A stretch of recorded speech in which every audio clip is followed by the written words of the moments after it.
What is going on, ladies and gentlemen? Welcome back to another episode of the podcast. I'm yet again joined by my co-host, Oscar Silva, over there in America, and we're here to talk about some fights, some interesting fights. We've got a little bit of a catch-up going on. We've missed a few episodes. Oscar was ill, but we are back now. So we're going to talk about UFC 268. We'll quickly touch up on Kamaru Usman defending his belt once again, and we'll talk about the insane fight between Holloway and Max Holloway versus Yair Rodriguez. Insane fight. And then obviously we'll talk about Caitlin Vieira versus Miesha Tate. Miesha Tate getting on the wrong side of a decision. But we're here to talk about it today. And then we're also going to talk about Aldo versus Holm. Oh, man, we're in for a stacked card on that one. And we're also in for a stacked episode. Oscar, finally, how's it going over there?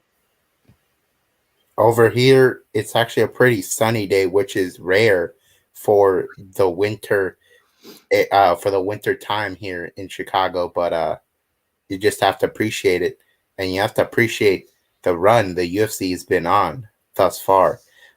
They had an awful weekend, so that's why we had to skip the episode. You know, even if I was feeling better, there wasn't a ton to talk about anyway. So we can just do this episode and group it all together. So let's get right into it. I did do an episode talking about the UFC 268 card and the Holloway Rodriguez fight night, but you were not here for that episode. So I would just like to hear your thoughts on a fantastic title defense from Kamaru Usman against Colby Covington in a rematch. It was quite similar to the first fight, but the only thing what was different was Covington seemed more patient in his strikes, which was beyond me, because I thought the only way Covington would be able to beat Usman if he uses his volume, uses his cardio, and be able to just outlast and just tire down, Usman and just wear down on that lactic acid. But, Covington went for a different totally strat, which probably might have put Usman off, in my opinion. Might have just threw him off guard and thought, I expected a different Covington. But then again, that could have played into his hands because Usman got time to pick his shots, and he was landing with power, and he did land quite a lot. As we saw in that, it might have been the first round, he landed that check left hook or right hook. Oh my God, that was beautiful. Yeah, when you get 2 knockdowns in one round, it's hard not to score a 10-8 round. So Usman, in my opinion, definitely won the fight on the scorecards, but there was a lot of close rounds in this fight. Colby Covington made it a very tough fight for Kamaru, even though he really had a strong lead to start out the fight. Colby would not go down easy, and an improvement for Covington this time. He didn't get finished, so he can always, brag about that. And a trilogy is definitely a possibility because these two, even though they had a little friendly post-fight talk, you could always relive the beef. And Usman is running through the majority of these guys in the top 10. Yeah, and I always feel like in the welterweight division, Covington is always the number 2. He's always the second best because Kamaru Usman is just so good. But I believe once Khamzat Chimaev gets up to the top 3, that's where Covington. I feel like Khamzat Chimaev is going to really show how good he is, and hopefully that's next. I would love to see Covington versus Khamzat Chimaev next. He needs a big step up, and I think that is a smart step up, and he needs to get tested against a former title challenger. And Covington has been in there with Kamaru Usman twice now, so it would really show us, how good Khamzat Chimaev is. So that's what I would like next. But Covington, as you saw in the was it with the Access, all the Access, or was it what's it called? It's called the agony and defeat and the thrill of victory. There we go. Something like there that. We go. Yeah. There we go. Covington is a really good guy. He's a really nice guy, but he plays his persona, which sells fights, and it works. And Covington, he tried his best. Came with a different strategy, almost paid off. Did you see it 2-2 going into the 5th? Honestly, I wasn't actually scoring the fight. It was very difficult to score those rounds. They were very competitive and close. But with my first scoring, I actually gave only 1 round to Colby. It was actually the 3rd round. But if you gave Colby the last 3 rounds, I wouldn't hate you. Like, not the another close fight we could talk about. And me and you were back. You said Zhang won this fight. Weili Zhang, Zhang Weili, how you want to pronounce it. But I said Rose won this fight. Has your opinion changed? Have you watched it back? I have not watched it back, but I feel pretty confident from my first viewing of the fight that Sean Whitley did enough, honestly.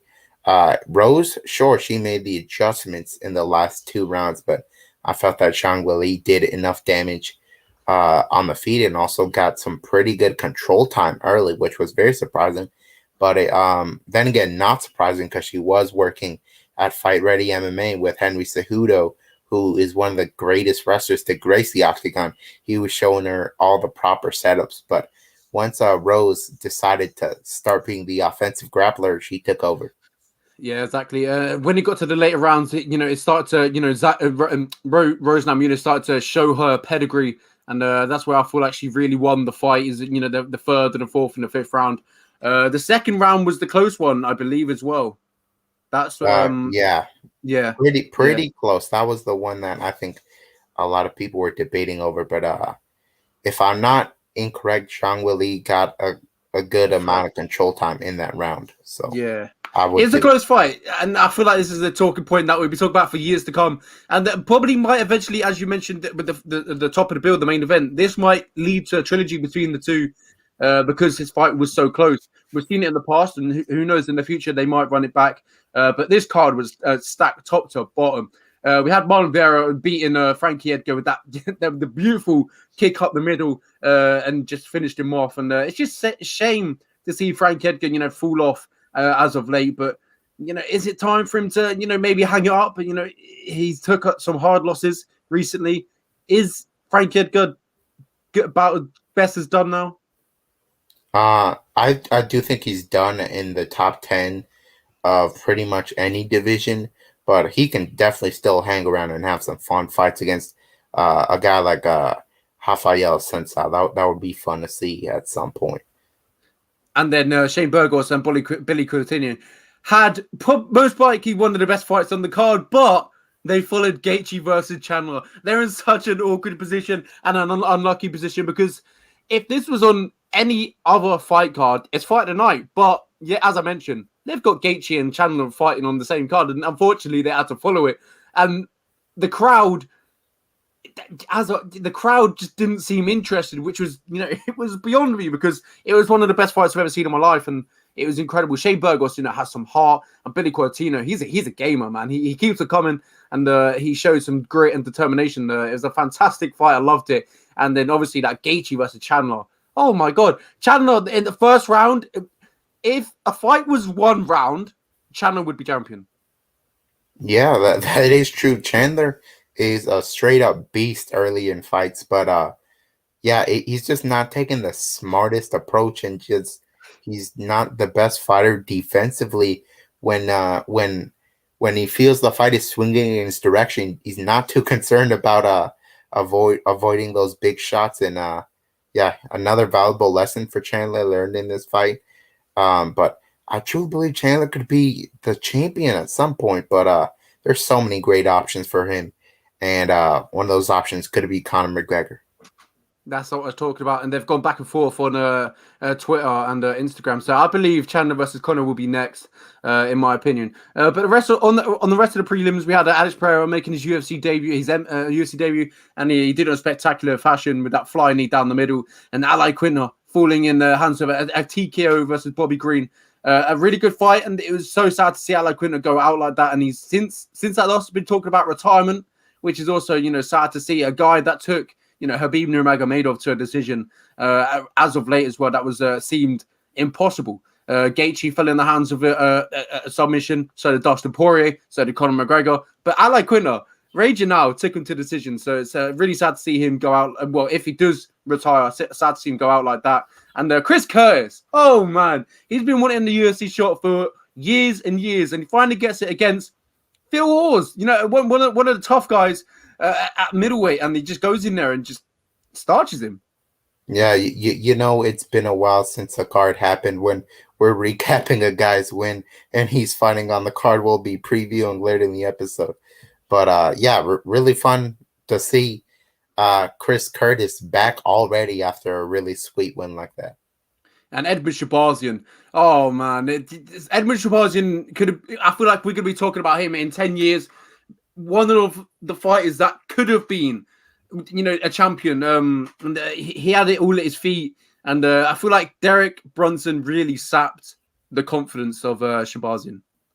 Yeah, that might have been the case, or honestly, uh, might have been like kind of a reverse thing with Ronda. He was really good on the feet, and people were always talking about his striking, but they ignored the fact that his grappling was just not that great. Same thing with Ronda. People were so impressed by her grappling, and sure, her striking looked good at times, but people ignore that she was definitely behind in that area. So that's kind of what happened, in my opinion, with Enbin. And then the debutant, Ian Gary, definitely did not disappoint. A fantastic punch. And 1 second left to go. He gets it done, announces himself in the UFC, gets on the mic, and then talks his stuff. But one of the most impressive knockouts of the night was Chris Barnett. Oh, my God. Spinning wheel, like, a kick against Julian Valente, who then retires. He announced he was retiring before this fight. But, man, who knew a guy with such like a physique like Chris Barnett could do such thing like that? And then what was more impressive was the celebration. Yeah, the first three fights of the night weren't that great. The crowd needed to be woken up, and they were certainly woken up by that. Yeah, it was amazing. I couldn't believe it. And I think he gained over like 80,000 followers after that KO. It was incredible to see him get that recognition after a fantastic KO. And Dustin Jacoby got it done as well. And so did Bakadarian. Oh my God, Bakadarian. Melsik Bagdasarian, he got that. Oh. He got the unanimous decision over Bruno Souza. He just had that karate style, and we've seen the karate style be bad for guys in certain cases because it does not encourage a ton of aggression, honestly. So that's what happened there. Souza just wasn't active enough, and Melsik landed the bigger shots and won. And then Odie Osborne got the first win of the night, and then pretty much that's what happened. So now we've got to move on to Holloway versus Rodriguez. We'll quickly touch up on the main event because we got a long episode here today, Oscar. So we'll quickly touch up on the main event, and rest of the card, not too much to talk about. Would you agree? I would definitely disagree. There was a 92% finish rate on this card. Ton of awesome knockouts. A lot of competition for bonuses. Oh my God. This is a long episode, as I said, and I actually already did an episode recapping this one, so we don't have to go into it. But the main event, there's a bunch to talk about. If you look at that fight, that's one of the best featherweight fights I've ever seen, honestly, because we were expecting, at least most of us in the MMA community, we were expecting Max Holloway to buzzsaw through Yair Rodriguez. Max Holloway was a huge favorite. I thought he would just light up Yair, and yeah, he did, but he took his lickings in the process. He got tagged up bad and actually scored the first 2 rounds for Yair Rodriguez. Yeah, when I meant it was an interesting. I was talking about the Caitlin Vieira versus Misha Tate. My mind's all over the place. I'm trying to keep this moving. But yeah, as you mentioned, Holloway versus Rodriguez, one of the best fights I've ever seen in my life. Holloway brought the wrestling in this one, which was I saw might happen, and he controlled Yair Rodriguez on the ground. But it was a fantastic fight. I loved every second of it, and it was the first 2 rounds were close. Rodriguez, when he was fresh, he looked better on the feet, in my opinion. He looked more powerful. He looked sharper. He looked crisp. But Holloway, man, his pressure, his pace, his cardio, it's just unmatched. It's different level. Yeah, Max Holloway has now earned himself a trilogy with Alexander Volkanovski from this performance, and it's going to be a very tough fight to pick when the time comes to pick it, because both guys have looked unbelievably impressive, and they've both been very battle tested this year. Those 2 guys were involved in some of the best fights of the entirety of 2021. And the rest of the card, DeLima knocked out Rothwell in 32 seconds. Seeing Ben Rothwell, a guy who his last knockout loss. Oh my God! His last knockout win or loss? Loss. Last knockout loss. Tough. Is it 2014? Yeah, it was definitely a while ago, I would say, but Rothwell has not been in the best form as of late. Yeah, he's known for taking hits, and Delima put him out in 32 seconds. It was crazy. Obviously sad to see Ben Rothwell go down like that. And Felicia Spencer gets it done as well. Round 3, elbows against Leah Letson. Quite a mismatch in my opinion, but it's Leah Letson coming off a big break and it got thrown in there against Felicia Spencer in one of the division, not the strongest divisions, 145 pounds. It's interesting to see where Spencer goes from here because she hasn't got really Well, much I moves. know exactly where she goes from here. She has retired. I don't know if you've seen this, but she just Oh, I did retired not see that. on Instagram. I had the toughest time matchmaking for her. I was like, there's nothing going on in this division. And now that Felicia's gone, there's even less going on in this division.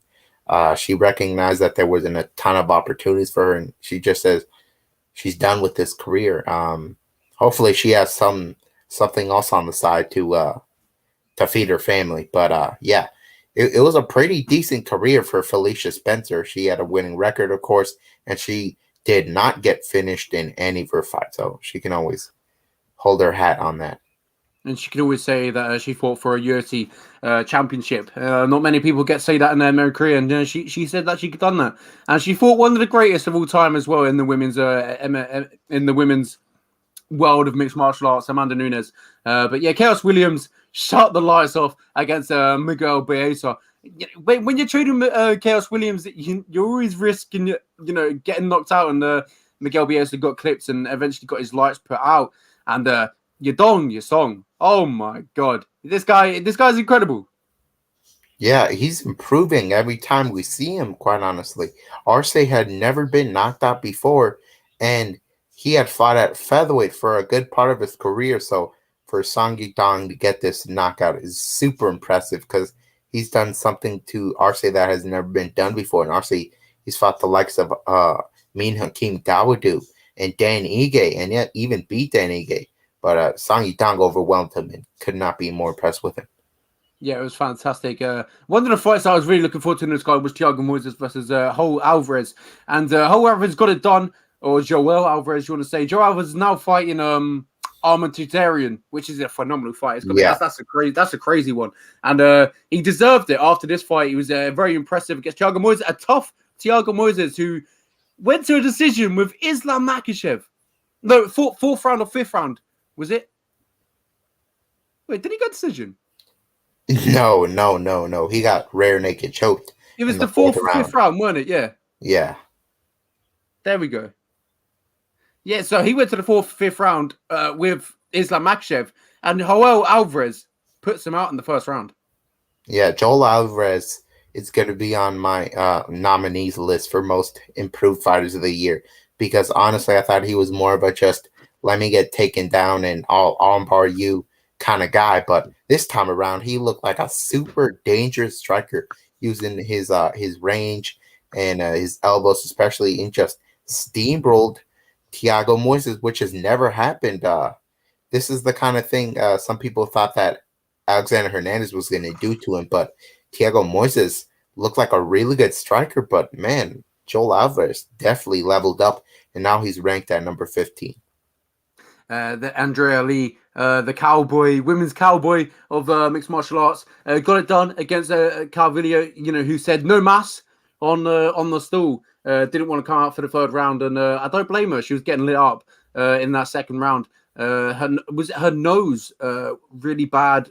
Might have been Not broken. only was her nose broken, but her orbital bone was also broken.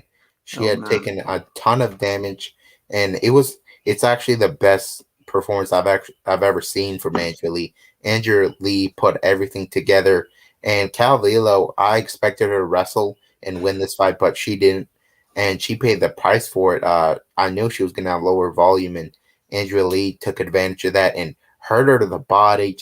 She just pieced her up, man. Could not be more impressed by Andrea Lee.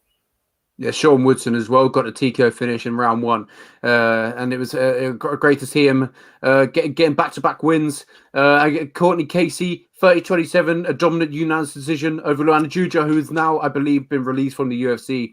So I believe we won't see her. She won't be returning unless she fights her way back. But also on the card, we saw Alves submit Mark Diakase, which was sad for me to see because I always thought Mark Diakase, when he came into the UFC, this guy's got, he can explode from anywhere.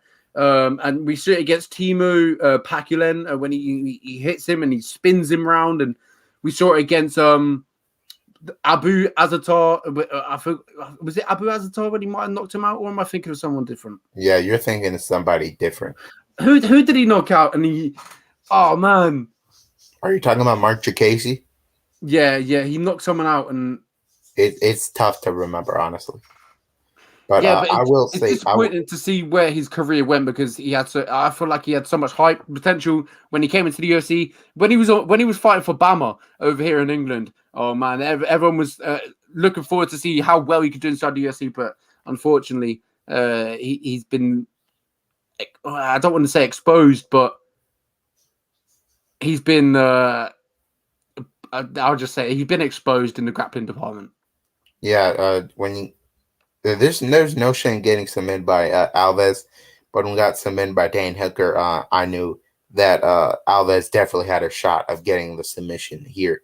But man, I'm really kicking myself over switching my pick to Casey like days before the event, because for a while there I was very big on Alves getting a quick finish because Alves was a huge underdog against Damir Ismagulov, massive, and he goes out there and knocks down Damir, who I believe has a record of 20-1 or something like that, knocks him down. But yeah, you never count out Rafael Alves in an underdog spot. And we'll move on to the first fight of the night, Kennedy and Zechaku versus Don Jung. This fight was pretty much a pure boxing match until it wasn't. Don Jung, once he started throwing those elbows, even though Kennedy was blocking, it went through the guard, and man, it put the lights on him, which has never happened. So very impressed by Don Jung. Yeah, it was a surprise. I thought Kenny Nzechukwu was gonna get this one done, and I got surprised with Don Jung, and with this one. But after Kennedy's last fight, it was against Carlos Schulberg, and that was a back and forth, a wild fight. And yeah, I was impressed with the shots that Kennedy Nzechukwu took in that fight and came back. But in this one, he just didn't seem to get going. He seemed too patient, and he paid the price for it. And Don Jung put him out. And it's interesting to see where Don Jung gets matched up next, because I believe he's undefeated inside the UFC, but he's just got draws. Unbeaten is a better term. It's a tough look when you're losing 2 rounds to Sam Alvey, who is on a 7-fight streak without winning. So yeah, there's still improvements to be made for Don Jung.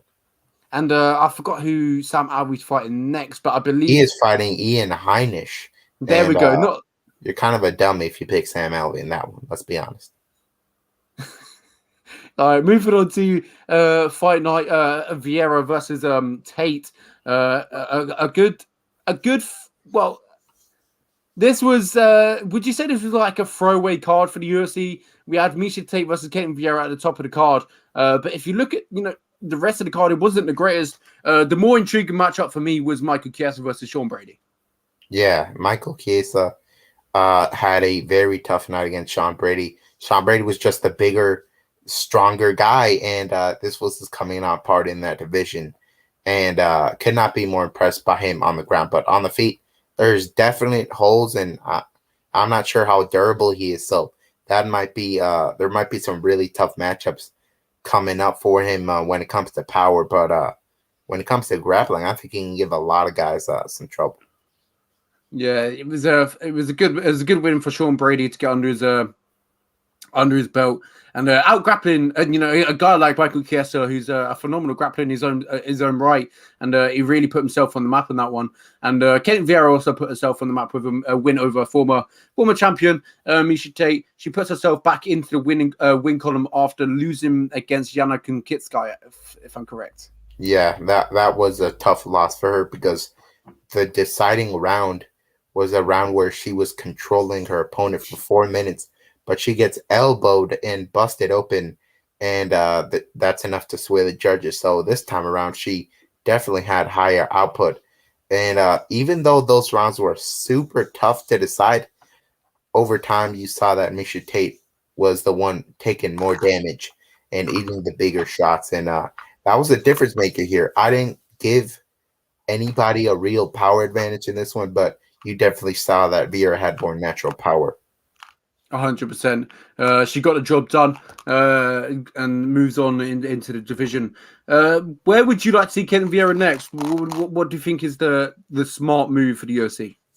Yeah, if I'm booking Ketlin Vieira next, I would book her against the number one contender, Holly Holm. Holly Holm has been looking for a fight for a while now. I don't know if they'll book her against Norma Dumont, but Ketlin Vieira is definitely a better option, and it's a fresh matchup for Holly, which there's not that many of those in this division. So that would be a very interesting one, especially since Ketlin Vieira would have the grappling advantage. Yeah, who hasn't Holly Holm for? She's been around for a while, and she's one of the pioneers in the women's MMA, and it's glad to see her that she's still going as well. But yeah, in the rest of the card, we had Talia Santos, submitting Wood. We call her Wood because that's her name now, because she got married to John Wood, I believe. So not Joanne Collarwood is now Joanne Wood. Almost slipped up on that one, even though I just told myself. But yeah, Santos really putting herself on the map with a submission win against Wood. And great to see her getting the job done. Surely it's time for maybe a top 5 now. Not just top 5. I think it's time for a title shot. She's only lost a single fight, and it was her UFC debut against Romero Barella, and that was just a really, just uncharacteristic performance by Talia Santos. I think 9 out of 10 times, 8 out of 10 times she beats her, but it did not go her way that night. It was actually a split decision. After that, she pieces up Molly McCann. She dominates Jillian Robertson, and she starched Wood, who's never been starched. She always loses close decisions or gets submitted. This time around, she got starched on the feet, and then no, not starched. She did get knocked down twice, but then she got submitted. So I cannot be more impressed by her, and so is Dana. Dana actually requested that she go to his office for him to congratulate her in person. So I think that's foreshadowing, because who else is left for Valentina? I think this is the fight that decided who was going to fight Valentina next. Well, she did move up 5 spots, and she is now ranked number 5 in the division. You got Jennifer Meyer, Lauren Murphy, and Katie Shikugan. Yeah. And obviously you got Jessica Andrade in front of her. So maybe one of them is smart. But yet again, Valentina Shevchenko is for every single one of them names. Exactly. That's why I'm saying a fresh matchup, somebody that's on a winning streak. I think it makes all the sense in the world. Well, maybe that's next for Talia Santos, and she's a fantastic striker, and she's obviously shown her pedigree on the ground too. So a matchup that Valentina Shevchenko will take in full advantage. It will be a fantastic matchup. It'll be a hard one. It'll be good to see that one eventually go down. And Rani Yaha, he's always aging, but he's still getting the job done. Yeah, this was a tough matchup for Rani Yahya. Win or lose, he took a ton of damage in this fight. Early in the fight, I thought that Kung Ho Ken was about to knock him out, but Yahya stuck in there, and he stayed smart and got it to the ground whenever he could, and accrued enough control time and got those peppering ground and pound shots, and enough to sway the judges here. So this was a tough fight for Ronnie, but he still got the win. And then Grant versus Yanez. This fight was like a precision picking his shots versus just power and brute force. Grant, if he lands, he's got power. He can hurt you with one shot. But Yanez, he's so precise. He picks his shots. He sets them up. He doesn't throw them out. He picks it, as I mentioned, he just picks his shots. He sets up the combinations. And 30-27 Grant. What? Yeah, that was the head scratcher the night from the judges. I don't know how you score the fight for Grant. In fact, you can give every round to Yanez, because when you really look at it, a lot of those strikes were not landing. Sure, some of them were landing, but they were really not landing too clean because Giannis was using his head movement and getting out of the way and not letting those shots hitting him the way that Davy Grant intended them to. So Davy Grant stayed dangerous the whole fight. He showed that he still is in the upper echelon of this division, but Giannis was a step ahead defensively and offensively. Yeah, 100%. Maybe Yana's after the fight, Sean O'Malley tweeted March 2022. So, but Sean O'Malley has a fight up coming. And if he does get past that, maybe Sean O'Malley versus Adrian Yana's in March 2022. Yeah, that's another unranked opponent for Sean O'Malley for him to fight. And honestly, I think that's a really close fight on paper. So I would definitely love to see that fight down the line. Yeah, 100%. It'll be a good one. Pat Sabatini gets the job done. Decision, domination. This guy's an absolute machine. Yeah, I don't know why Sabatini wasn't a bigger favorite here, because we've known what to expect from him. He's a suffocating grappler, man. This guy will not let you breathe. He'll be active while he's grappling the entire time, trying to go for submissions. And yeah, he just makes life miserable for his opponents here. And for the majority of the fight, it was completely his. And he, in my opinion, he won every single round quite convincingly. Yeah, 100%. I agree. And Rafa Garcia finally got a win inside the UFC. Had a tough run, but you finally got it done against Nathan Levy, who he's been away from the octagon for a while, but maybe that paid his price in this one. Yeah, Nathan Levy was a guy that does not have the most experience, and honestly had not been proven quite yet, in my opinion. That's why I chose Rafa Garcia here. I knew he was the better wrestler. His striking is pretty good. He's got a lot of power on his punches, but his pacing that has given him trouble in his UFC losses. But this time he paced himself better, and he got the fight in his playbook with the wrestling, and he had Gaethje and Cub Swanson in his corner, and lets you know that this guy goes to multiple camps, multiple really reputable camps, and he works with the best guys in the world, and he proved that he belongs in the UFC with that win. Yeah, 100%. Good to see Rafa Garcia getting into the win column. He's from Mexico. Brandon Moreno's from Mexico. Maybe a Mexican fight night. We were talking about this before we went on the show. We would want to see fight nights returning to the Brazil, to Japan. We want to see it open up around the world for these fight nights. Hopefully they return to London as well.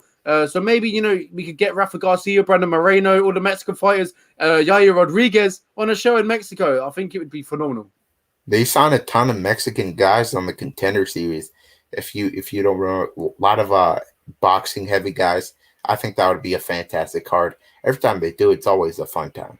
Maybe get some Kelvin Gastelum as well. He's not born in I don't believe he was born in Mexico, but he's Mexican by heart and by Mexican heritage. Exactly. There's so many great Mexican fighters. Obviously, Irene Aldana and Alexa Grasso. They train there.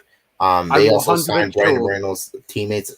There's a ton of talent coming out of Mexico, which is why the UFC is building a UFC Performance Institute there next. So the future is bright for MMA in Mexico. I guarantee Tony Ferguson will also want to be on that card as well. So maybe they do the Rafael dos Anjos rematch there. That would be fun. Yeah, 100%. Loopy got the job done. 30-27. Good to see her get back on track after a matchup that we both agreed that was the wrong move for her to take. But she took another short notice fight. 3 fights in what was it? 42 days?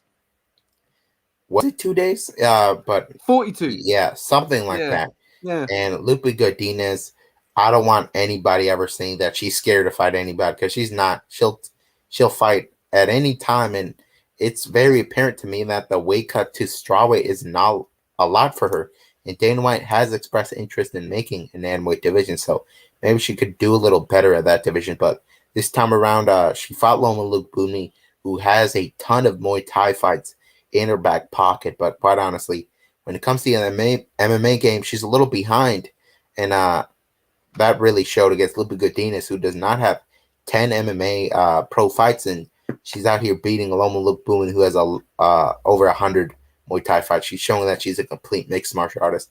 She had the better ground game here, and Lipa Godinez is a really good, well-rounded fighter who has a bright future, and who knows when she's fighting next. It could be next week for all we know.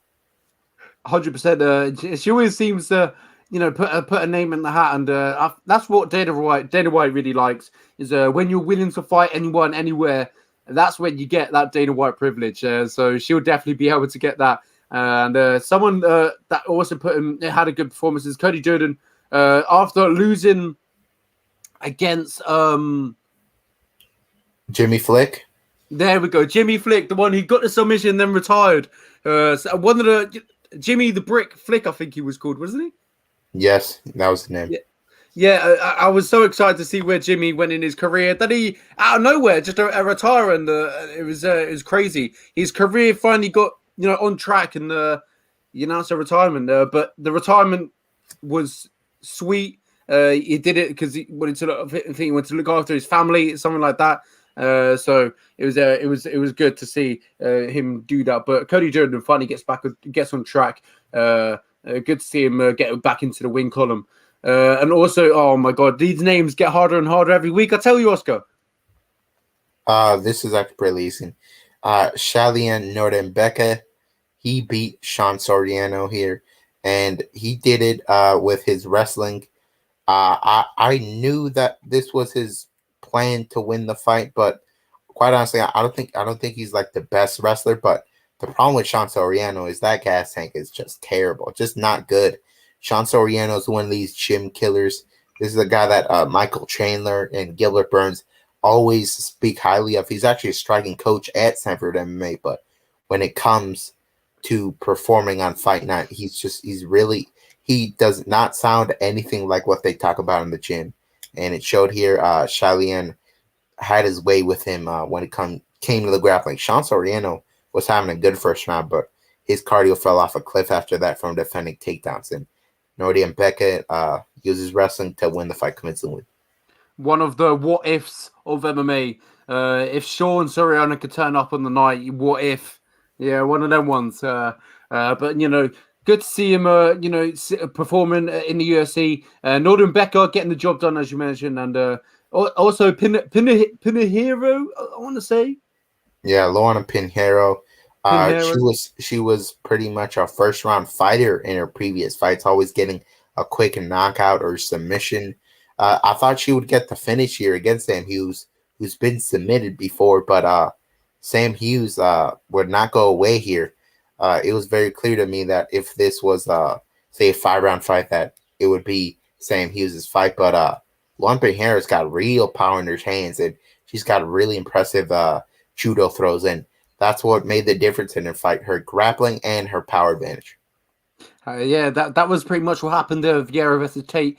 Not the most not the most entertaining, but if we're talking about entertaining cards, these two names at the top of this card, Font versus Aldo. This is going to be an absolute showstopper. Rob Font versus Jose Aldo in the bantamweight division. Top fives go head to head, and it's a chance for Rob Font to get a legend on his resume. Yeah, I absolutely love this as a fight night main event. This is everything you dream of as a fight night main event. Two high-level fighters out here in hopes of one day getting a title shot, and this is definitely a huge fight in the career of Rob Font, because Rob Font, for a while, he always beat the mid-tier guys, but when it came to fighting the highest level guys, he would fall short. But in his last fight, he fought the former champion Cody Garbrandt, and he won most of the fight and really had a spectacular performance there.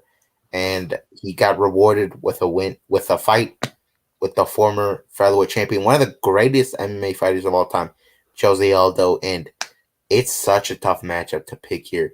Both guys, as of late, especially for Aldo, really like to box.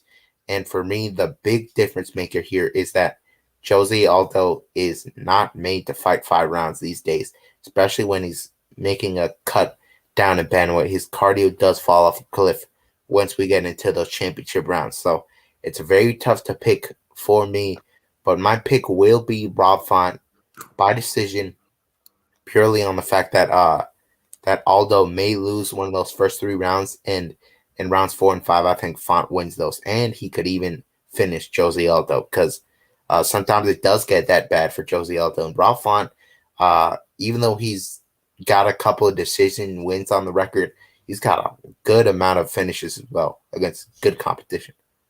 Yeah, we saw how good he was in his last fight, as you mentioned, against Cody Garbrandt. Really put on a spectacular performance, and I feel like this is going to be another highlight reel fight for Rob Font. I feel like he's going to really announce himself in that bantamweight division once again. And I feel like after this fight, he's going to the top 3. He's going to have a really good look at him now, and be able to compete with the best in the world.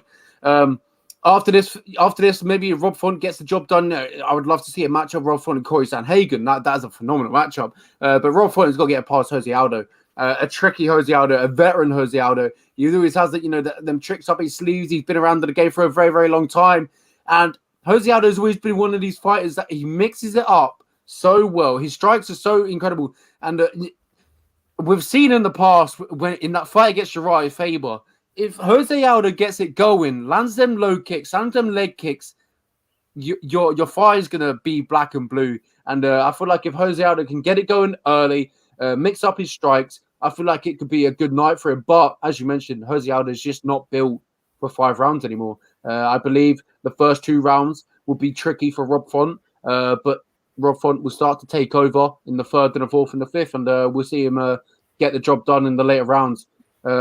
I don't think Jose Aldo will get finished in this one. I don't believe so. I feel like, as you mentioned, unanimous decision for Rob Font.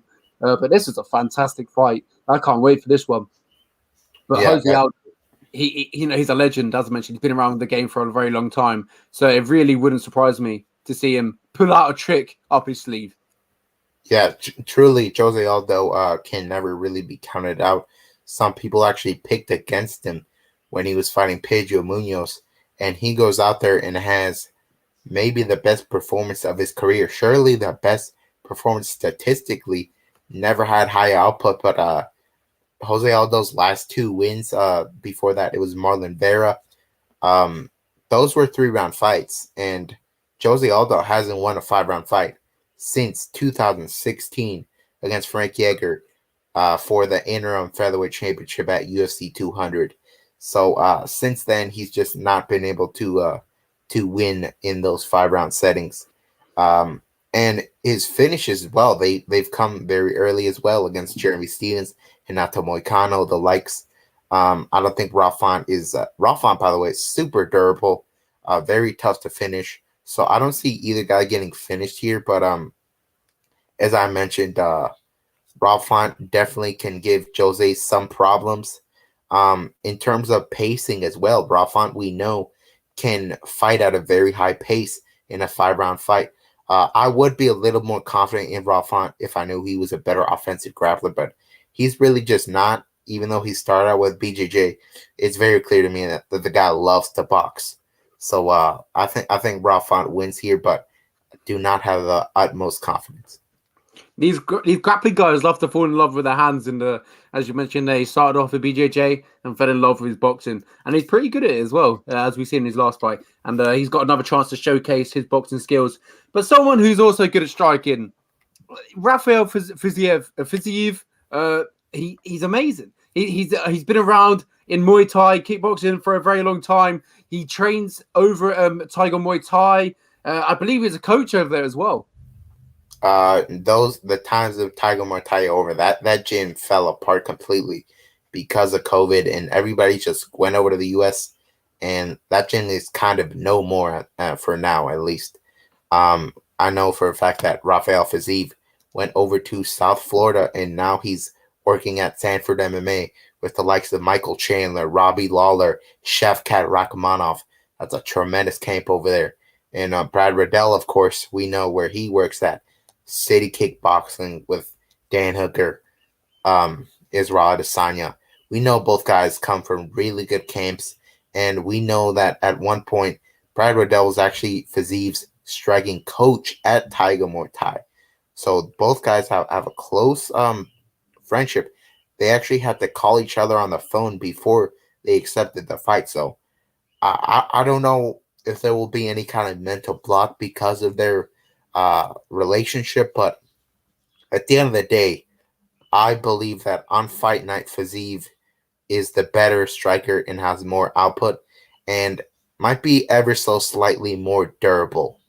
One thing to note here too, Fazeev actually has somewhat of a sambo background, not like a Mahachev sambo background, but he does have that in his back pocket. Riddell also has a wrestling background, so it's very tough to know who the better wrestler here is.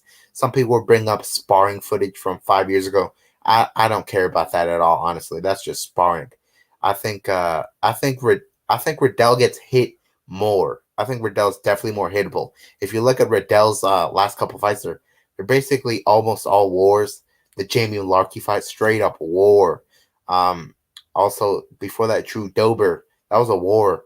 I think Fazeev doesn't have as much pure power as Dober, but I think he's definitely cleaner striker than Dober. So I think Riddell gets rocked more often. And I believe both guys are super durable, but at the end of the day, I think Riddell gets hit more. That's why I'm picking Fazeev to win this because he's ever so slightly cleaner. Yeah, Tiger Muay Thai is still open. It's just very hard to get over to Thailand as with the coronavirus and all the restrictions and the lockdowns. But yeah, it's I'm glad to see it's still open. Obviously we have Shevchenko.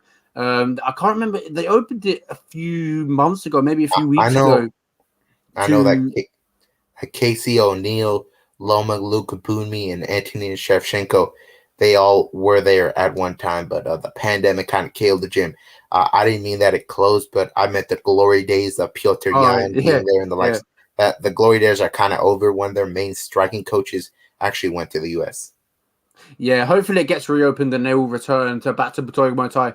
I know Brendan Lockman's put his hat in the name. He wants to go to Tiger Muay Thai and train over there, but glad to see it, still up and running and stuff like that. But yeah, I'm looking forward to Rafa Fiziev. I feel like he's going to put on an absolute showstopper. I think he's going to put on a performance that will be mentioned again next week and be like, man, what is the ceiling for Rafael? And I feel like we are going to be talking about him and we're going to talk about how good he can be. And I believe he could be one of the best in the world at lightweight. His striking is just unmatched, and it's just his grappling. I want to see his grappling tested a little bit. Yeah, I will say also that this fight has all the has all the makings for a fight of the night. This definitely could be a war. It could be in the fight of the year conversation when it's all said and done because that is the fighting style of these guys. And they definitely willing to take one, give one, and they're both very battle tested. But when it comes down to it, Fazeev is cleaner and quicker in my opinion. So I'll give him the edge there. So it's going to be a very entertaining fight, probably fight of the night as well. Yeah, another entertaining fight is in the light heavyweight division. Jimmy Crute versus Jamal Hill. This is a really good fight in the light heavyweight division. Jimmy Crute returning after his disappointing fight against Anthony Smith, and Hill returning after his loss against Paul Craig. But both guys coming off a loss, both guys wanting to prove something in this fight, and I believe Jimmy Crute will be the one that comes on top. Yeah, this fight is a fight. I guess you could say of the guys coming off of gruesome losses. Jimmy Crute, of course, in his last fight, he fought Anthony Smith, and he got calf kicked to death. His leg went numb, and he kept on stomping on it, hoping that he could start feeling it again. But the ref had to stop it. They realized that the guy could barely walk, so they had to stop it right there. But before that, he was getting his face jabbed off as well. It was a very off night for Jimmy Crute, in my opinion. And had it not been for that, I still believe that Anthony Smith would have won that fight decisively. But on the other hand, Jamal Hill, he fought Paul Craig in his last fight. And for a while there, I was waiting for Jamal Hill's ground game to be exposed because this guy would always look so impressive on the feet, but we never really got to see him tested on the ground. But he was fighting a guy in Paul Craig who is not proven to be super durable. So I was very confident that he would just starch Paul Craig, but that was not the case. Paul Craig pulled guard, something that really doesn't work well at the high level, but Jamal Hill's ground game is simply not high level, and eventually he got his arm. Something happened to his arm. I believed it was broken in the moment, but apparently it wasn't. But his arm was definitely not right after it was flopping around like a fish. And if you want to do a little bit of MMA math, I won't hate you in this situation because want to know what happened when Jimmy Crute fought Paul Craig? He had his arm in a bad way too. He twisted his arm into a Kimura and had Paul Craig tapping. So we know for a fact that Jimmy Crute has the better ground game, the better BJJ here. And also standing, I believe that Jimmy Crute not only has more pure power, but I also think he has a little bit of a striking advantage as well. So very exciting fight here. I believe these guys will be swinging big on the feet, and I hope Jimmy Crute has the wherewithal to take him down just like he did to Michal Oleksiejczuk. And he loves the Kimura, but I think he can also get an armbar or rear naked choke. We know Jimmy Crute has a really good ground game, and he always chases the finish here. So that's my pick here, Jimmy Crute by rear naked choke. Yeah, I was going to go for the rear naked choke. But as you mentioned, that Kimura, he loves to go to the Kimura. And as you saw against, as we mentioned, against Paul Craig, got that Kimura done against Paul Craig at a very high level Brazilian Jiu-Jitsu practitioner. And Craig almost ripped his arm off. And Craig did that to Hill. So I'm going to recruit for this one. I'm going to go submission. And by any submission, I believe he wants, as you mentioned, better grappler. And I feel like he's going to have his way on the ground with Hill. But someone I believe might have his way on the ground. Santos versus Guida. Which way is it going?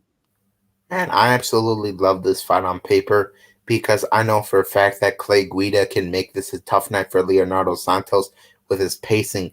But the problem is he's fighting guy Leonardo Santos, who is one of the most decorated BJJ players in all of the UFC. This guy competed in the ADCC, and I really believe that Clay Guida will have too much confidence in his submission defense, and I think it's going to fail him here. Clay Guida, this guy has 20 losses for a reason, man.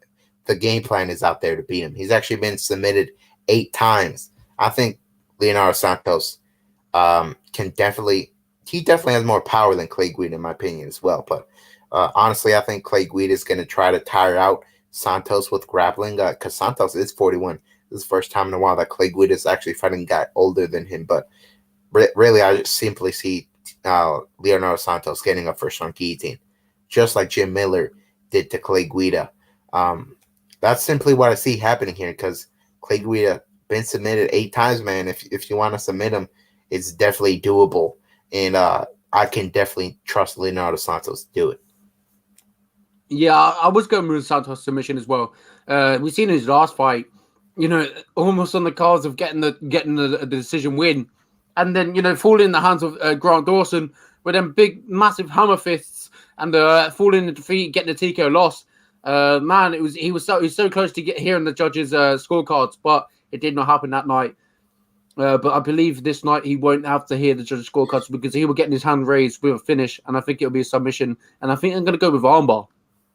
Yeah, he can really get it done anyway on the submit. In terms of that, and even though he did lose his 7-fight winning streak, by the way, he had like one of the most quiet 7-fight winning streaks in UFC history because he was riddled with injuries and inactivity. But this guy, he's got such a solid resume.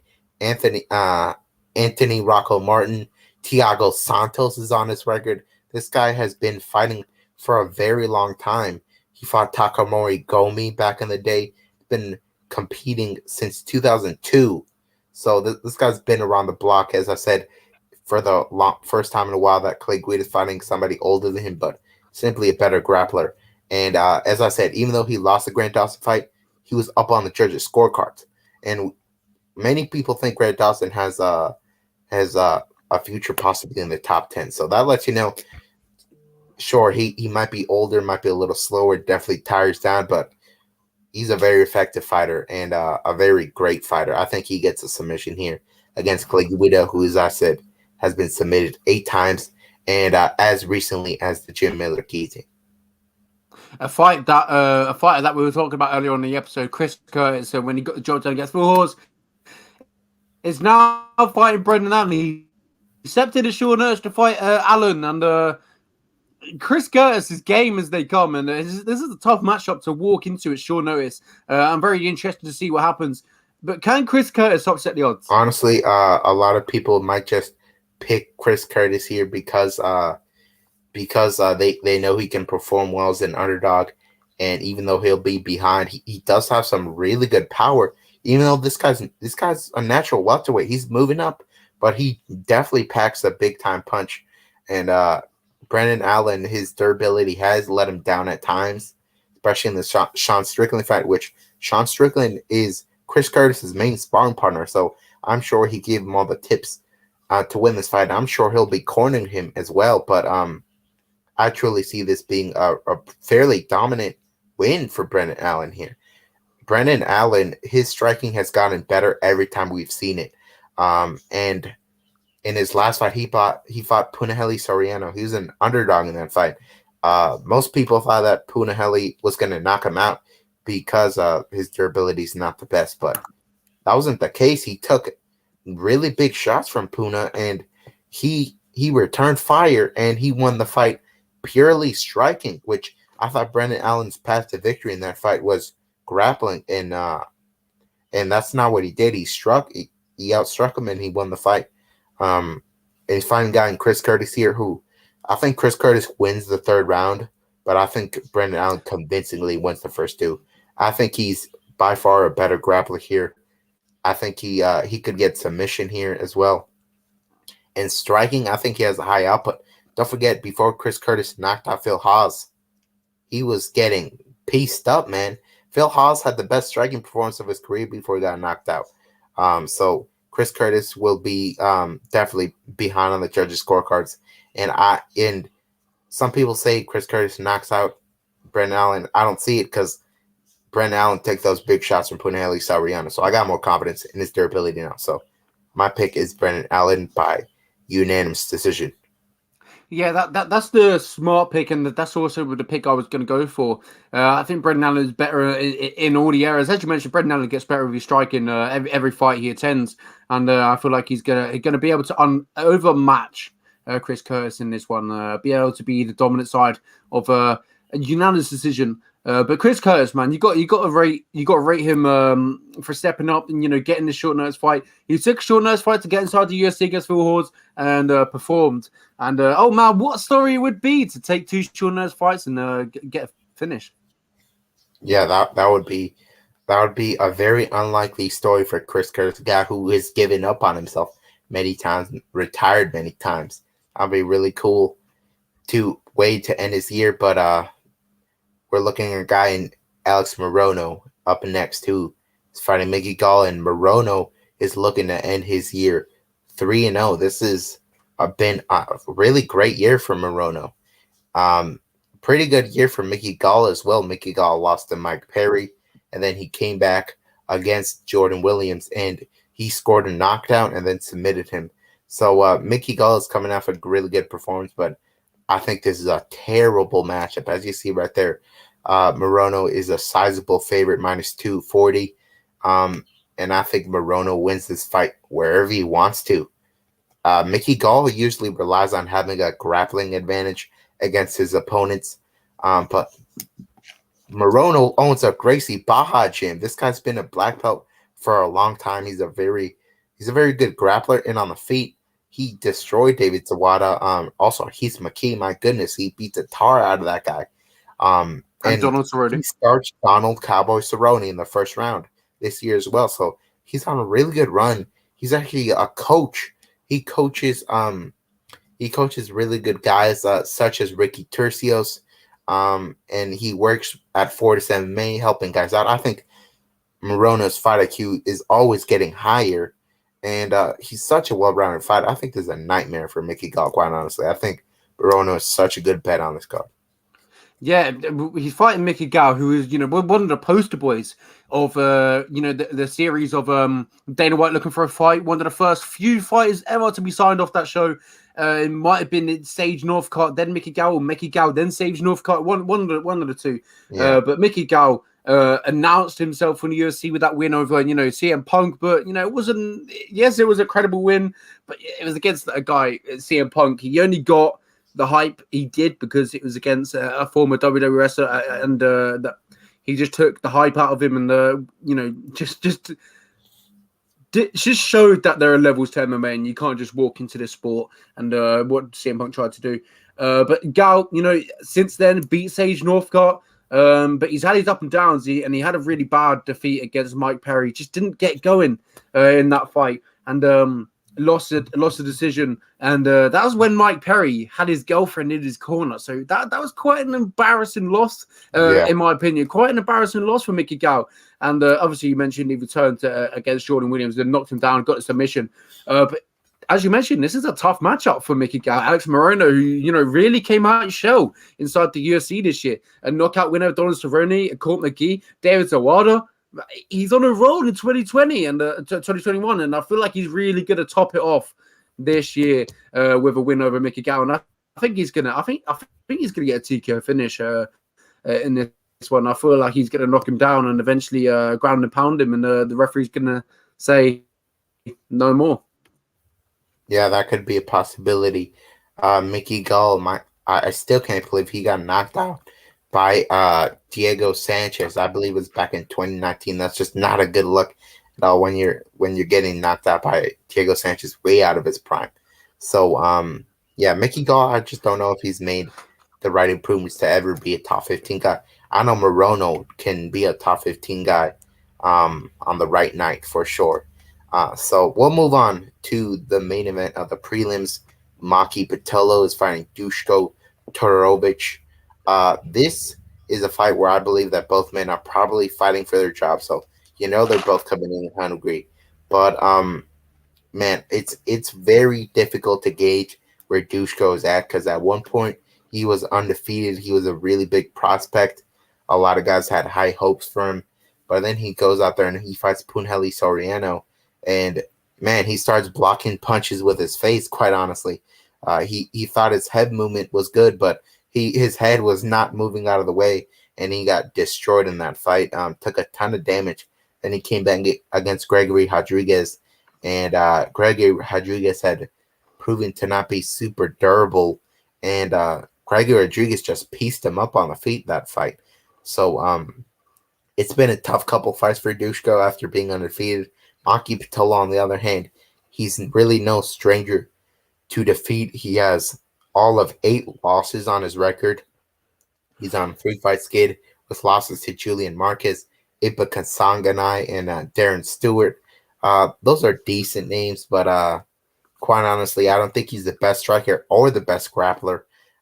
So he's going to be really behind, but you can rely on his power. They don't call him coconut bombs for nothing. I'm going to slightly lean Dushko Todorovic in this fight ever so slightly, just because I know he has the better ground game here and solid ground and pound as well. So I'll pick him if he decides to grapple. Well, I feel like we've got pretty much the same picks in this one. I was also going to go with Dushko Todorovic, just because, as you mentioned, Maki Pitolo is not the greatest striker, not the greatest grappler. He's just got that power, and as you mentioned, he called him coconut bombs for nothing. He's knocked out some. He's had some great knockouts, and he can, really light up someone in the matter. All it takes is 2 seconds for him to land a shot, and your night could be over. But Maki Pitolo is, he's just. He seems to drag up fight into a slugfest and make it dirty into a dogfight, and I feel like this is what he's going to do in this fight as well. And I feel like whoever lands first wins the fight. Really, I think Dushko Todorovic is gonna land. I think he's gonna be quicker to the punch and just land before Maki Pitolo does. I feel like this is gonna be a round 1 knockout for Dushko Todorovic. Wow, that's bold. That's bold. I think there's definitely a great potential for a finish here. Definitely bigger on the Dushko side. But this is a must win for both guys. Both guys are on skids, so yeah, that'll definitely be an entertaining fight. Moving on to a fight that I think is even better. Manal Kopp taking on Shalgas Jumagulov. I finally got my satisfaction seeing Manel Kopp finally show what he's capable of in the UFC by getting that flying knee over Ode Osborne back at UFC 265 in August. Man, it was so frustrating to see him fight in his first two UFC fights. He fought, who was it? It was Mateus Nicolau in his first fight. Was it Mateus Nicolau? No, it was Pantoja in his first fight. It was Pantoja in his first fight. Oh, yeah. And he very clearly lost that fight. But after that, he fought Mateus Nicolau, and I thought he got robbed in that, quite honestly. But the big problem here, he's very low on output. He's waiting for that knockout shot, and when it doesn't come, he loses on the judges' scorecards here. And he's fighting guy Shalgas Jumagulov, who is super well-rounded. This guy he's such a good kickboxer, and he's a fantastic wrestler as well. Fantastic sambo wrestler as well. So I think this is a bad matchup for Manel Kopp. Manel Kopp is going to be hoping to strike more, and I don't think he can stop those takedowns for Shalgas Jumagulov.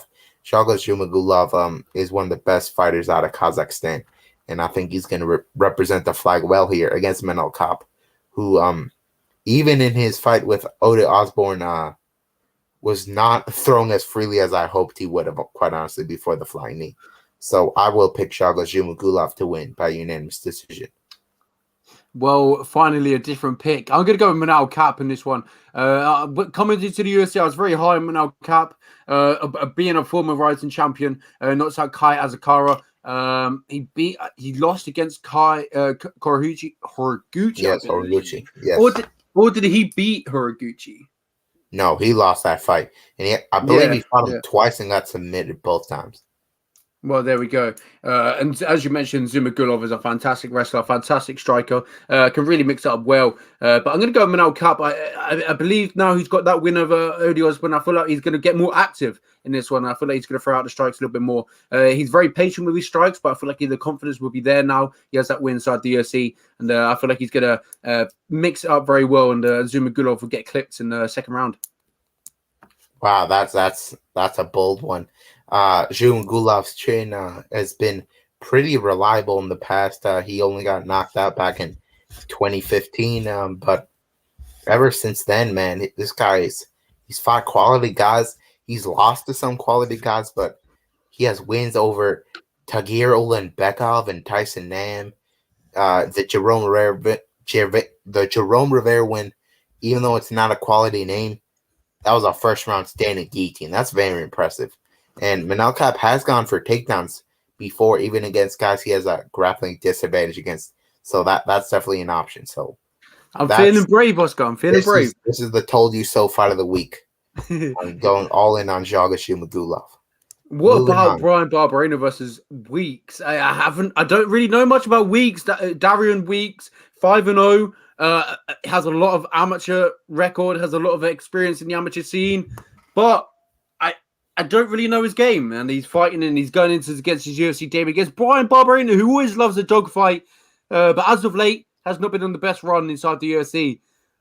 I presume I know that you've probably done tape on Weeks. Yeah, Darian Weeks was actually supposed to headline a Dana White's Contender Series fight against Josh Quillian. Quillian that guy probably would have given him a tough fight. He's super big power in his hands. But this time around, I think he has a much tougher fight on his hands. A UFC vet in Brian Barberena. Brian Barberena had arguably the fight of the year when he fought Vicente Luque. That was a fantastic fight. That thing was very competitive. Those guys fought their heart and souls out there. And want to know where Vicente Luque is today? He's in the top 5 of the UFC welterweight division. So we know Brian Ortega could have a high ceiling, but unfortunately, he's just fallen on hard times, and those wars are now catching up to him. Man, that fight against Randy Brown was very tough to see. He got finished in that one in the third round. As I said, his durability has kind of gone away. Jason Witt, I was so confident that he would starch Jason Witt because Jason Witt has one of the worst chins in the whole division. And sure, he had Jason Witt rocked very bad, but Jason Witt actually rocked Brian Barberena bad. And I don't have a ton of confidence in Witt striking. So it's very tough to pick this fight just because Brian Barberena, he may just be in a fall off time in his career, but ultimately I will choose the guy who can grapple when he needs to.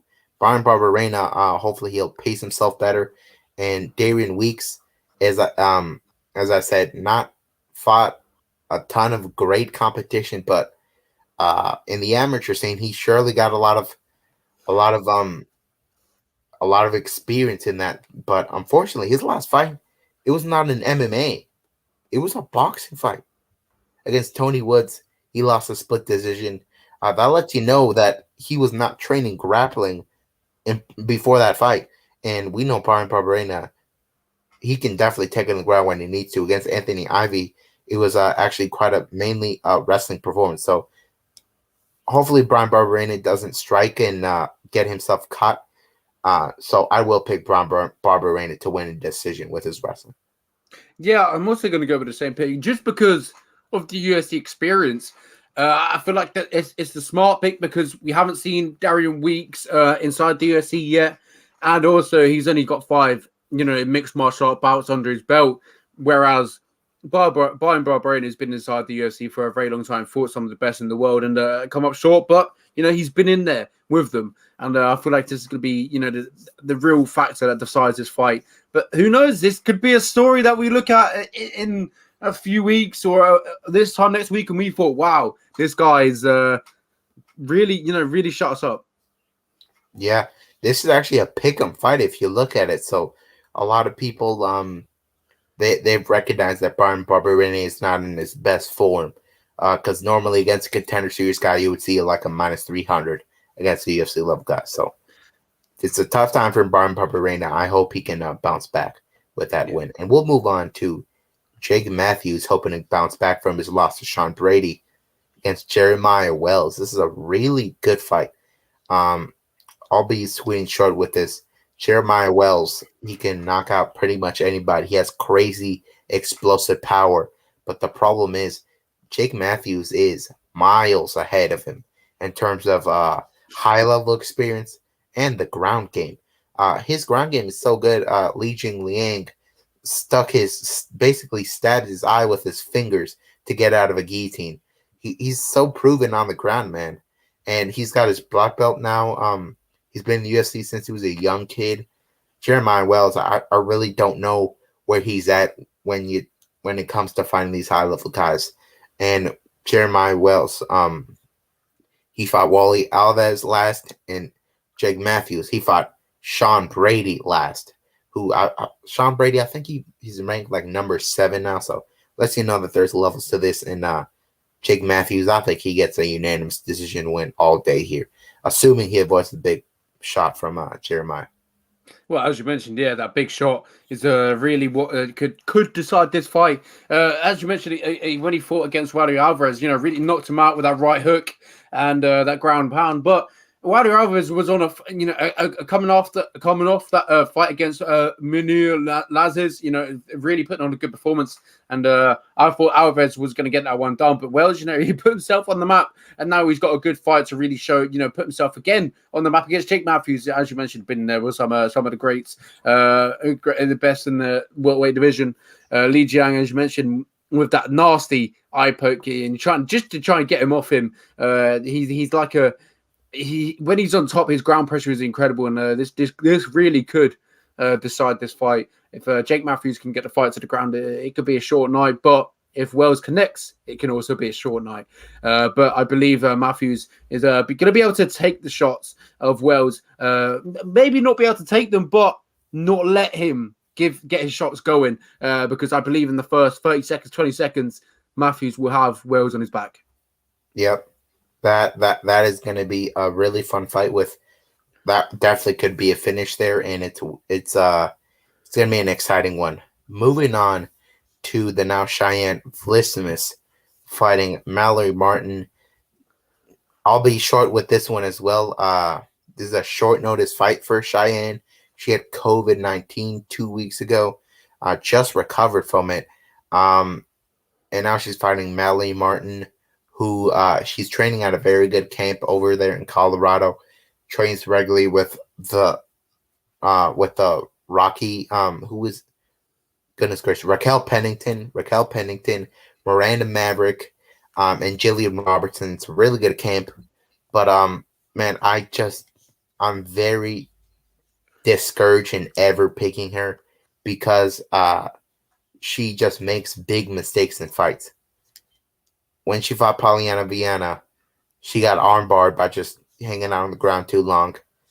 And Polyana Viana is just, she's really never going to get to the top 15 status. I just don't see that in Marilyn Martin's future as well. Also, before that, she fights Hannah Cyphers, who, as we mentioned before, it's actually pretty wild that she's still on the roster. 4-fight skid now. And one of those losses is Marilyn Martin, but it's not impressive when you're getting rocked by Hannah Cyphers. Cheyenne, even though she's only got 8 pro fights, she had like 17 amateur fights. So she's got a ton of experience in that department. I know she's the better striker in this matchup.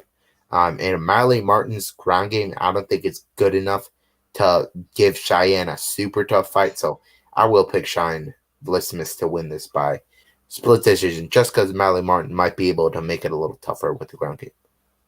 Yeah, I agree. I think Cheyenne Vlissimus, because her name changed, didn't it? Because she recently got a divorce from JP Buys. Yeah, that's the one. So it returns back to her maiden name. So she's now Vlissimus, and I think she gets this one done, as you were saying.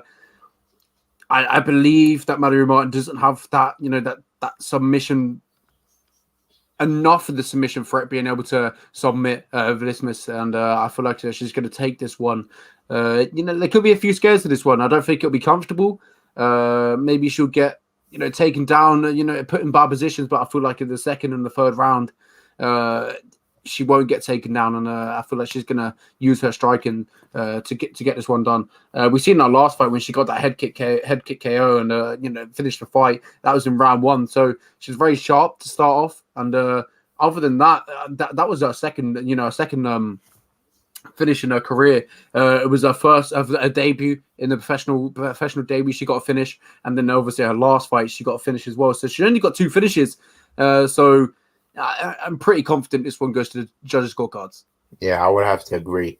Moving on to 2 behemoths, we're talking about Alonzo Manfield fighting William Knight. These 2 guys are absolutely massive, and when it comes to 2 guys with very explosive power, the guy that either lands the knockout blow or the guy that gets tired later wins the fight. Because honestly, I expect these 2 to respect each other's power, and I think this plays out a little more in the clinch. And it's very hard to tell who's the physically stronger guy, but I was very impressed with Manfield's pacing in his last fight against Ed Herman, because everybody and their mother was saying Ed Herman could get some kind of crazy submission later in the fight if Alonzo Manfield doesn't get that quick knockout. But that didn't happen because Alonzo Manfield fought a smart fight. He didn't overextend himself. He stopped himself from throwing the huge bombs that he usually does, and he won a decision. So that was a big deal in the career of Alonzo Manfield. William Knight, on the other hand, it always seems like he makes mistakes even in his wins. Before he knocked out Fabio Cherant, he actually got tagged himself in that fight. And I was not supremely confident that he would win or lose that fight. It's very hard to know where William Knight's skill set is, because I feel like he's still underdeveloped, but I still think he's got the physical talents to go far. But right now I'm more confident in where Alonzo Manfield is at and his pacing. So I'll go with Alonzo Manfield to pace himself better and get a unanimous decision win. Yeah, I agree. I think Alonzo Manfield can get this one done. William Knight is, as you mentioned, these guys are massive, so it's not a big surprise that these guys wear down very quick, and both of their cardios are not the greatest. But as you mentioned, Alonzo Manfield looked better in his last fight. He paced himself better in his last fight, and that this really could be the difference factor. I see William Knight being able to put it out on the line in that first round, and Alonzo Manfield being able to survive. And getting to the second and third round, and William Knight being some sort of gassed and being tired, and Alonzo Manfield being able to pick him apart. And I think Alonzo Manfield can put his lights out as well, because we've seen William Knight in the past get knocked out cold-blooded against Tafu and Chukwu. So it really, this one could go either way. If we're talking, as you mentioned, Behemoth. This is Behemoth. If someone connects, it could be lights out. And I think Alonzo Manfield. We've seen massive improvements in his last fight against Ed Herman, and I believe he's going to pace himself well and pick his shot. And I think it's going to come late. I think it's going to come late in the third round, and I feel like that's going to be the end of the fight. Yeah, that would be a very impressive once again for Manfield to pace himself well again and get it done late. Moving on to Claudia Paulus versus Chris Grutzmacher. Chris Grutzmacher, just like Jason Witt, it was on that same card where I was thinking Rafa Garcia and Brian Barberena are fighting two guys that are very chinny with very poor durability, and those two underdogs, they got it done that night, and Chris Grutzmacher was one of them. Chris Grutzmacher got knocked down against Rafa Garcia. I thought the fight was about to get called off, but Grutzmacher survived, and by that time Rafa Garcia was gassed. And he could not have impressed me more that night with his grit. This guy would not go away. He attacked the body. His clinch work was so impressive in that fight. And he basically tortured Rafa Garcia on the feet. And Rafa shot for a takedown in that third round. He got 3 minutes of control time, but he was so tired he couldn't do anything with it. And Grutzmacher got back to his feet and continued to do more good work. So I'm very impressed with Chris Grutzmacher. I completely wrote him off in his last fight, and I will not do it again this time around when he's an underdog against Claudio. The thinking here with making Claudio the favorite is that they saw Chris Grutzmacher in the past getting controlled for an extended period of time. But the problem here is I think Grutzmacher is definitely the better striker. I think he's going to piece up Paulus, honestly. I think he can do the same thing he did to Rafa on the feet with the vicious body shots. I think he can finish Paulus here, but Paulus not entirely sure if he'll get finished here, but Grutzmacher will put a beating on him, quite honestly, on the feet. And I don't think Paulus is a good enough grappler to submit Grutzmacher either. So that's why I'm picking Grutzmacher to win by decision. Yeah, he's not got many submission wins in his career, maybe 3 or 4 in his 10 wins. But yeah, as you can see on his record, that's what he looks like. He tends to go to. But he has been knocked out in the past against Martin Bravo as well, and Chris Grutzmacher also has been knocked out against Alex Hernandez when he came back from a long layoff, and then lost with the hooks. But he has some great wins under his belt, as you mentioned. Rafa Garcia, being the big underdog, but getting the job done. Beat Joe Lozon, put in a good performance, and then made him retire on the stool. Which is, if you're making someone as tough, as gritty as Joe Lozon retire on the stool, you're doing something right. But when Grutzmacher loses, he tends to get finished. And does Paulus have that the capability to finish him? I'm not too sure. In his last 2 fights, he's gone to decision. This one's a difficult one. I feel like this is maybe it could go either way. And you are confident on the Grutzmacher, and I feel like I'm gonna go the other way, and I think I'm gonna go with Paulus in this fight. I think Grutzmacher doesn't show up, and Paulus gets the job done. And I feel like this is going to be one of the fights that we'll talk about next week, and we'll be like, this was a good fight. One of the fights that you would have to tune in for in the early prelims, but. Make sure you tune in. This fight has got some underrated fights on it, and one to talk about what is one of the underrated fights is next, and I'm really excited to talk about it on Madawaska. I know he's hyped about that one, but yeah, I'm going to be Claudio Paulus in this one. Yeah, we'll move on to Jared Vanderaa against Azamat Murzakamov. This actually started off as Azamat Murzakamov versus Marcin Prachnio. Prachnio falls out. Then they do Azamat Murzakamov versus Felipe Lins. Lins pulls out of a fight for like the sixth time in a row. And now we end up with Azamat moving up to heavyweight to fight Jared Vanderaa, which is very interesting because Azamat was actually told by Dana White at the Contender Series that maybe you should consider going down to middleweight. But this time around, he's up at heavyweight. So it's this could be a really tough night for Azamat or a great night. I think Azamat gets a first round KO here. But if you've seen Jared Vanderaa fights, this guy is super tough, even when he's gotten finished by ground and pound by King Kong and by Sergey Spivak. They're by ground and pound, and it takes a while. This guy, he's not much of a quitter. He just gets really overwhelmed with the ground and pound. But standing it, he really hasn't gotten starched in a while. So I think Azamat is 10-0, very accomplished as a striker, and he'll be smaller, so that means he has the speed advantage. So I think on the speed advantage alone, I think he can knock out Jared Vanderaa here. But man, oh man, if we see a second or third round, I think Jared Vanderaa can do what he did to Justin Tafa and just out-volley him, outstrike him, and he really won't fear the power as much in those second and third rounds. So I think he can win the decision, assuming he doesn't get cracked big. But I will pick Azamat, the undefeated Russian, to win a first round KO. But man, this is a very dangerous fight for him. Yeah, I go with the same way you're going. I'll go with Azamat as well. But I'm not going with it being a dangerous fight. I think Jared Vanderaa is a good fighter. But I think Azamat is just I think he's going to be a different level, and he's going to really show it in this fight. If you look at his record, he's got a lot of finishes, and they're all vary as well. He's got some arm triangle chokes. He's got obviously a lot of TKOs and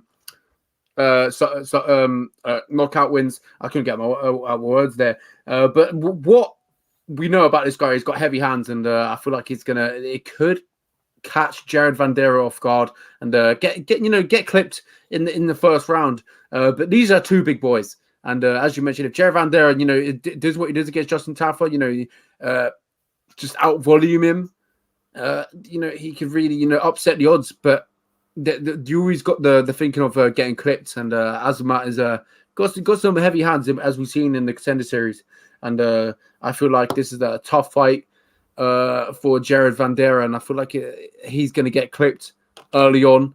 And as you mentioned, he's very tough, durable when he's taking his shots, and I feel like it's going to be the same situation where he just takes too many shots and not being able to get up, and the referee stop it. Yeah, a big thing to note here is that Jared Vanderaa is kind of a decision guy at heavyweight, which that can play in your favor or it can be against you because he's kind of a volume guy, and at heavyweight they always talk about one punch can end the fight. It's kind of not the case for Jared, so Azamat is going to be throwing big heat, and I don't know if he can return fire and get that respect. So that's why I'm picking Azamat to knock him out. We'll move on to the first fight on the card. Luis Smolca fighting Vince Morales. This is a pretty intriguing fight here. Luis Smolca was originally going to fight Sugar Sean O'Malley on that Conor McGregor Dustin Poirier trilogy card, but he had to pull out. Now he's fighting a much smaller name in Vince Morales. Vince Morales, he's had kind of an up and down UFC career so far. On the Contender Series, he actually got finished by Domingo Pilarte, but he got a win in Bellator, and the UFC said, "Come on over," and they fed him to Song Yudong in his first fight. But after that, he beats Ayman Zahabi.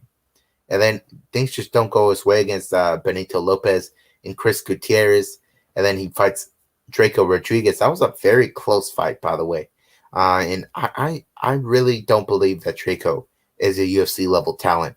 And that was a competitive fight. So I still think that Vince Morales is a little behind. And Luis Smolca, on the other hand, he's really only lost to those killers in this division. We're talking about Casey Kenny. Who else? Mateus Nicolau, Tim Elliott, Ray Borg, Brandon Moreno. Lot of quality guys he's lost. And he's lost to. So, and in his last fight against Canones, he really looked great out there. He got a takedown and was very aggressive on top and got the ground and pound finish. So I'm thinking Luis Smolca wins this fight. I would say 7 out of 10 times here. So I'm picking Luis Smolca to win here. I don't think there's much to fear on the Morales side. He doesn't have that crazy power, which some guys definitely have in this division. So I'm picking him because he's got that reach, height advantage, UFC experience advantage, grappling advantage, so many advantages he has. That's why I'm picking him against Mr. Morales. Well, you mentioned the grappling advantage, and that's where I really see Luis Smolca being able to take over.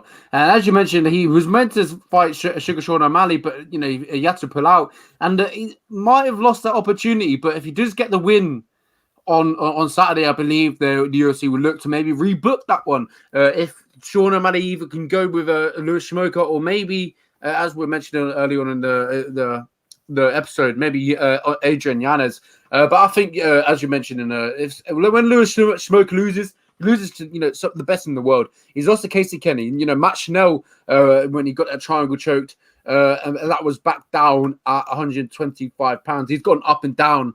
But yeah, he's lost against Ray Borg, as you mentioned, Tim Elliott, Mateus Nicolau, and Brandon Moreno, the champion now. But yeah, I feel like the grappling advantage is really going to be the difference maker in this one. And he's still only 30 years of age. He's been in the UFC for a very long time. Still very young, but has a lot of experience under his belt. And I think that's going to be really the difference factors, the experience and the grappling. Yep, that about wraps it up for this episode. It's been a very long one. We've been in your ears for a good 92 seconds, 92 minutes now. So yeah, this one really dragged off, but we had to catch up on a couple things, and we got a very lengthy and a very interesting UFC card coming up this Saturday. Yeah, 100%. I can't wait. It's going to be a very, very good one. And then when we talk about what happened this week's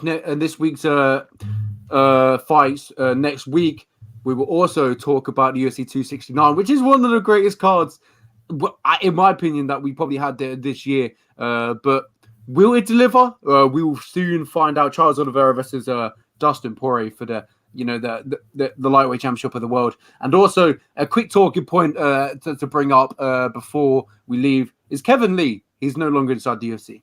Yeah, this was a complete shocker to me because I felt that they would have done it earlier. I don't know what was the exact cause for it. Was it the Adderall USADA suspension, or was it just the fact that he only won one of his last 5? So Kevin Lee has fallen on hard times.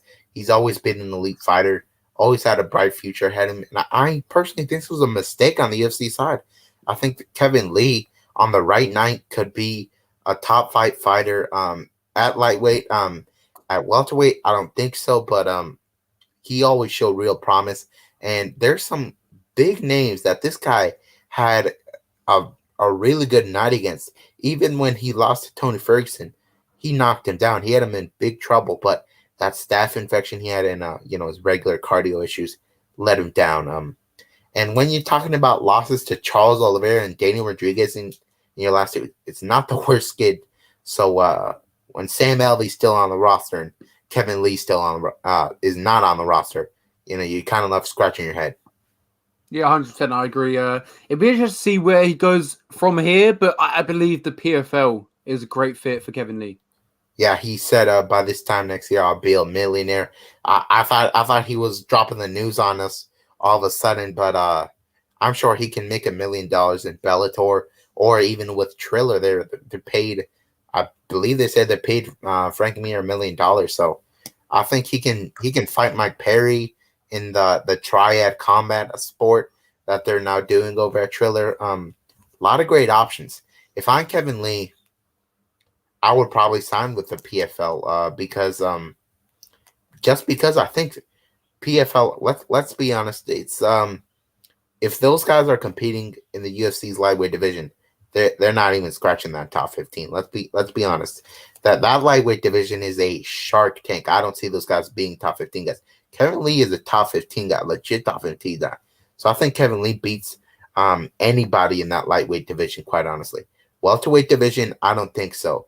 That is a good thing to note. Kevin Lee will stay at welterweight, so I don't think PFL is the move. Now, I just talked myself out of it. So if I'm him, I'd probably go into Triller right now because Triller is where that short term money is right now for Kevin Lee. Kevin Lee, Mike Perry made $250,000, so it's a good option for Kevin Lee right now. Yeah, I kind of don't want to talk about the Frank Mir and the Kubat Pulev situation. Yeah. What a travesty stoppage. Anyway, yeah, this has been a long episode, and I can't wait for next week's episode when we talk about the fights, and then we get to talk about UFC 269. It's going to be a very interesting episode. I can't wait. I think this episode will be equally as long because this fight card is like this is a 15 fight card, and the 269 card I think it has like 14 fights on it. So it's gonna be a long one. Hopefully we'll try to pace ourselves a little better on this one because we went really long on this one. Yeah, exactly. My dinner's been ready for like last 40 minutes. But we best get off now and let the fans go. Thank you all for listening. It's been an absolute pleasure to talk with you, Oscar. Once again, it's been a few weeks that last time we caught up. But here we are, talk about fights. One of my favorite times of the week is when we get to sit down and talk about fights, really chillax and talk about some good fights that are happening. And I love to talk about the reactions and stuff like that. But yeah, we've been talking for so long. They're probably tired of us now. So we'll catch you all next week for a very important episode when we get to talk about UFC 269. Thank you all for listening and a very goodbye, and we'll see you next week.